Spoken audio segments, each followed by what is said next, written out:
Hello, hello, welcome back to Magoo's Reviews. This is my review for X-Men 97, Episode 3, spoiler review. It's the spoiler review. Just want to say, man, this show is absolutely amazing. This is an absolutely amazing show. Episode 2 was great. Episode 1 was great, and I said it before, and I'll say it again. These creators behind this show have an absolute love and respect for this series that you can tell is just oozes through the television. Pause.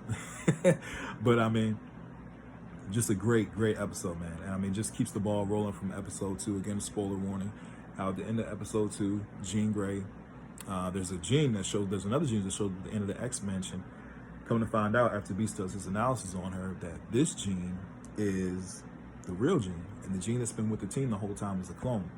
Anybody who's familiar with the story know that there's a certain villain that's tied into the story. So as the episode goes on, you see that the gene that's been with the X-Men for a while, she starts to get a little antsy. She starts to get a little agitated towards the team. Like, nobody believes me. Who doesn't believe me? No, this is my baby. Which it is. Her and Scott Div had that baby. So, come to find out, as the episode goes on, that the gene that's been with the team the whole time is the clone, and the other gene is the real gene. So now, that clone gene starts to fight the X-Men. She's known as the Goblin Queen. And she's none other than created by Mr. Sinister, one of the greatest X-Men villains, one of the greatest Marvel villains of all time, one of the best comic villains. Mr. Sinister has done certain things to the X-Men that are just straight evil, man. This guy is diabolical on no other level, but he's a great villain. He's a great and formidable villain for the X-Men.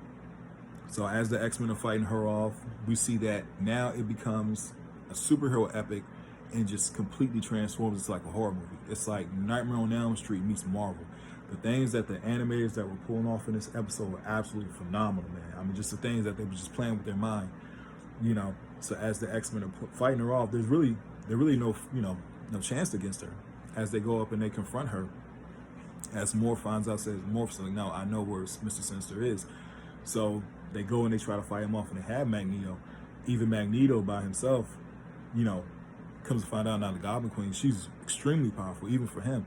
So now the real Jean has to come in and step up to the plate to, confront her. And, and it's a pretty even battle. So at that point, Mr. Sinister takes the baby, Nathan, and, he's putting Nathan through things, and they're able to save the baby and everything like that. But after Mr. Sinister leaves, come to find out that, the baby is sick. There's no cure for him in this present day, when Bishop comes in. So Bishop's now, his time traveling unit is fixed. So Bishop takes Nathan into the future, in which we all know he tries to find a cure for him. So everybody knows Nathan Summers is Cable. He's Cable, the son of Scott, and Adam, the clone. So, yeah, man, I mean, this is a great episode. I really did love this one, man.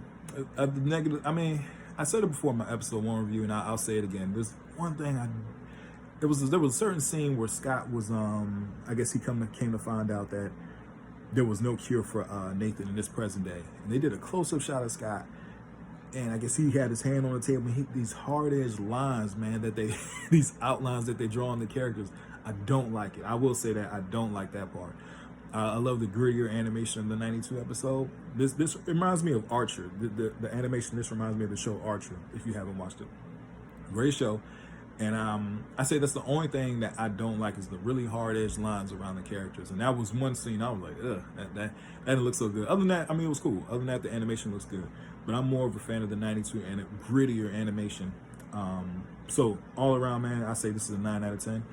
At the end, again, this is a spoiler review. At the end, we see that Storm is elsewhere because Storm left the team at the end of episode 2, after she was hurt by the Executioner's blast and when she lost her powers.